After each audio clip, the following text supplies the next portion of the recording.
Aujourd'hui, nous allons voir ensemble comment remplir votre nouvelle carte de contrôle électronique pour le chômage temporaire. Comme vous le savez, à partir du 1er janvier 2025, toutes les personnes en situation de chômage temporaire devront remplir leur carte de contrôle de manière électronique. Cette nouvelle démarche, bien qu'obligatoire, n'est peut-être pas évidente pour tous et c'est la raison pour laquelle nous allons parcourir le processus ensemble dans cette vidéo.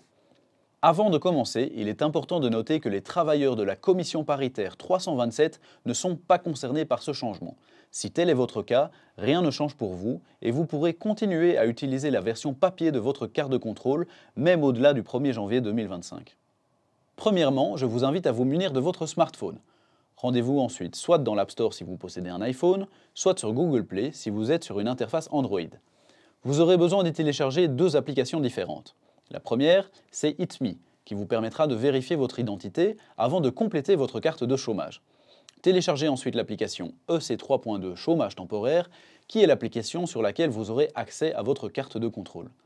Retournez ensuite sur l'écran d'accueil de votre smartphone. Dans un premier temps, ouvrez l'application IT'Me. Ceux d'entre vous qui l'utilisent déjà et y sont déjà connectés, eh bien vous avez de la chance, vous n'aurez rien à faire à cette étape. Pour les autres, vous allez devoir vous identifier. Commencez par appuyer sur le bouton « Activer IT'Me ». Acceptez les conditions générales et renseignez votre numéro de téléphone afin d'activer votre compte. Renseignez également votre adresse mail ou alors choisissez l'option « Je n'ai pas d'adresse mail ».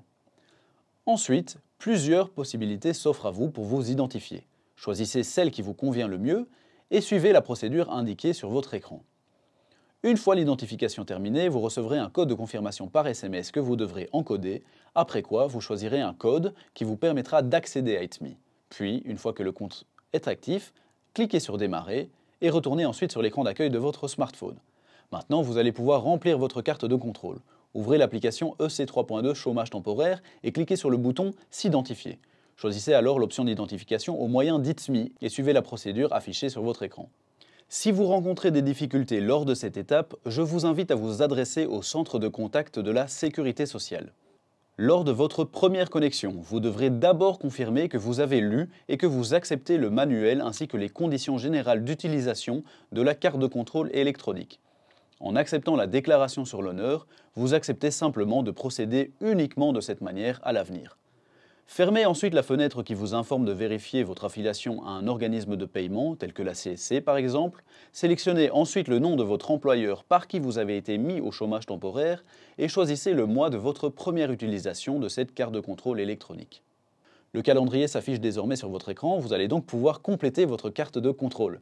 Veillez à ce qu'elle soit correctement complétée, et ce depuis le premier jour de chômage du mois jusqu'à la fin du mois. Sélectionnez le ou les jours de votre choix et cliquez sur le bouton « Adapter les jours sélectionnés ». Selon votre situation, choisissez la proposition adéquate correspondante aux jours sélectionnés. Pour les jours de chômage, vous pouvez laisser la case du calendrier vierge. Si vous travaillez chez l'employeur qui vous a mis au chômage temporaire, sélectionnez l'option « Travail chez cet employeur ». Attention, renseignez toujours bien votre temps de travail sur le calendrier avant de commencer à travailler. Si vous avez travaillé pour un autre employeur, choisissez l'option « Travail ailleurs que chez l'employeur » et précisez si c'était un jour où, normalement, vous auriez dû travailler pour l'employeur qui vous a mis au chômage, si c'était un jour où habituellement vous ne travaillez pas pour l'employeur qui vous a mis au chômage, ou alors si c'est un jour où, normalement, vous travaillez pour un autre employeur habituel que celui qui vous a mis au chômage dans le cas où vous cumulez plusieurs emplois à temps partiel. Pour toutes les autres situations, par exemple si vous prenez un jour de vacances, si vous avez une incapacité de travail ou autre, sélectionnez le choix adéquat parmi les trois dernières propositions. Une fois que vous avez coché la bonne option, appuyez alors sur Sauvegarder et réitérez ensuite l'opération pour tous les jours du mois. Si jamais vous avez fait une erreur, vous pouvez toujours la modifier, mais soyez vraiment attentif car cette modification nécessitera une justification de votre part.